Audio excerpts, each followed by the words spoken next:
Buenos días, ladies and gentlemen. Bendecido martes. Como siempre, damos gracias a Dios por todo lo que nos da. Le damos gracias por la salud, por el techo sobre nuestra cabeza, por el alimento sobre nuestra mesa. Le damos gracias por la familia, por los amigos, por el empleo, por los estudios, por los proyectos. Le damos gracias por su inmenso amor, por su paciencia, por su misericordia, por ese gran sacrificio que hizo para el perdón de nuestros pecados. Damos la bienvenida al Espíritu Santo para que sea Él el que nos dé el entendimiento sobre lo que estamos por aprender. Vamos a continuar con el estudio sobre los dones, el poder olvidado. Y vamos a comenzar con unos versículos, que esto está en Marcos 16, versículos 17 y 18. Son palabras de Jesús que siguen resonando hoy día. Y nos dice: y estas señales seguirán a los que creen. En mi nombre echarán fuera demonios. Hablarán nuevas lenguas. Tomarán en las manos serpientes. Y si bebieren cosa mortífera, no les hará daño. Sobre los enfermos pondrán sus manos y sanarán. Estas promesas son un recordatorio de que el poder de Dios no es un vestigio del pasado, sino una realidad presente y activa. Por tanto, los dones del Espíritu son una respuesta divina a la necesidad de fe genuina en medio de una cultura incrédula. No estamos llamados a conformarnos con un cristianismo meramente intelectual o moral, sino a vivir y manifestar la plenitud del Evangelio en palabra y poder. El pluralismo religioso es una característica ineludible de nuestra época.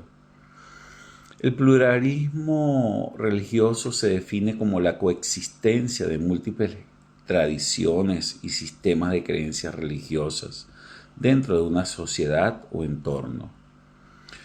Desde una perspectiva filosófica o teológica, el pluralismo religioso también puede referirse a la idea de que ninguna religión tiene el monopolio de la verdad espiritual o salvación, y que las diferentes religiones pueden contener aspectos de la verdad. ¿Notas el problema que esto representa para el cristianismo con su visión exclusivista? El cristianismo puede considerarse una comunidad de fe exclusivista porque en su núcleo doctrinal afirma que la verdad absoluta y la salvación se encuentran únicamente en Jesucristo. Las declaraciones bíblicas de exclusividad, como yo soy el camino, la verdad y la vida, nadie viene al Padre sino por mí, y esto lo podemos encontrar en Juan 14:6, subrayan la convicción de que la única forma de reconciliación con Dios es a través de Jesucristo. Esta creencia es fundamental en la teología cristiana y establece una clara distinción entre el cristianismo y otras religiones o sistemas de creencias. La idea de que Jesús es el único mediador entre Dios y la humanidad, y esto lo podemos ver en 1 Timoteo 2:5, refuerza esta exclusividad. De este modo, el pluralismo religioso representa un desafío para el cristianismo, porque cuestiona sus afirmaciones de verdad absoluta, su misión evangelística y su identidad doctrinal. Pero, ¿cómo probamos que nuestro mensaje y el Dios que predicamos es realmente lo que dice ser? Puesto que las personas están expuestas a una variedad de creencias y sistemas espirituales, cada uno proclamó ser portador de la verdad. No es suficiente para nosotros como creyentes ofrecer una defensa meramente racional del Evangelio. Ellos han elegido no creer en la inspiración divina de la Biblia. ¿Qué podría convencerlos? Al oír el Evangelio, lo perciben como un mito o meras locuras procedentes de fanáticos religiosos. ¿Cómo podemos persuadirlos a abrir su corazón al mensaje? ¿Con meros argumentos? Quizás eso funcione en algunos casos y con algunas personas, pero lo cierto es que la realidad espiritual en la que vivimos demanda una demostración tangible del poder de Dios que respalde nuestro mensaje. Pablo enfrentó un escenario similar en la Atenas del siglo I, un lugar plagado de ídolos y lleno de debates filosóficos.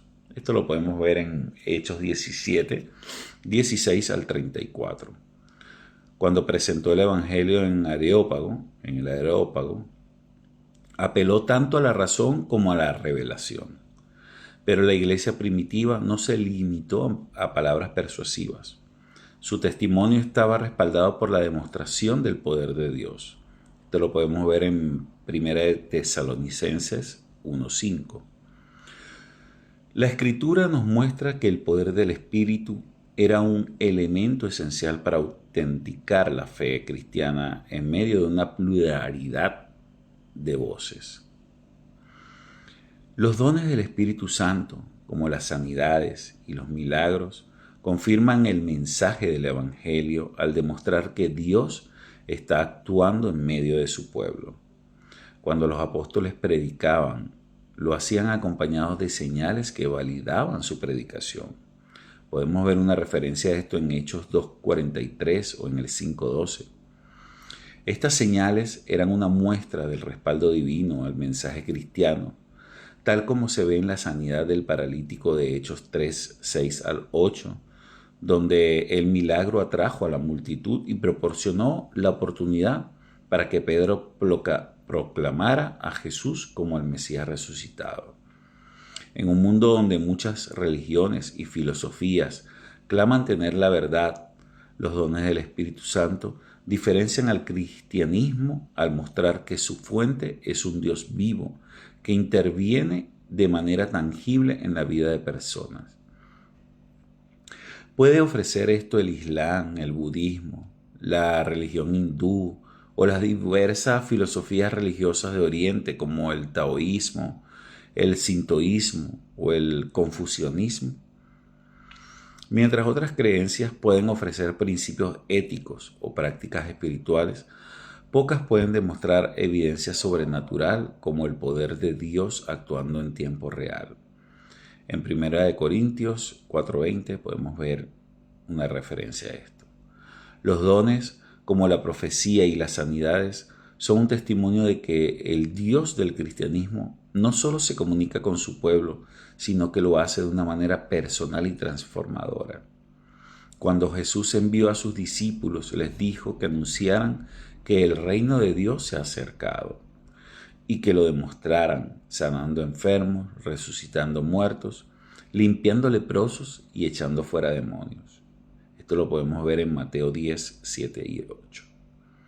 Las manifestaciones de los dones, como la expulsión de demonios y la sanidad, son una evidencia visible de que el reino de Dios está presente y activo, diferenciando al cristianismo como una fe que no solo promete un futuro eterno, lo cual hacen todas las religiones, sino que impacta el presente con poder real, auténtico, transformador y sobre todo accesible para nosotros.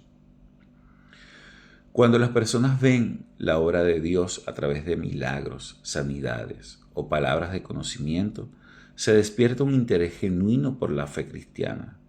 Esto lo vemos en la experiencia de Pedro en Pentecostés, en Hechos 2, 14 al 41, donde las lenguas y los milagros atrajeron a la multitud y llevaron a la conversión de 3,000 personas. Los dones son una forma en que el Espíritu Santo convence al mundo de la verdad del Evangelio y de la superioridad de su mensaje, frente a otros sistemas que compiten por la fe de las personas. Y por honor al tiempo dejamos esta enseñanza hasta acá. Mañana continuamos con el estudio de estos dones. Mil bendiciones.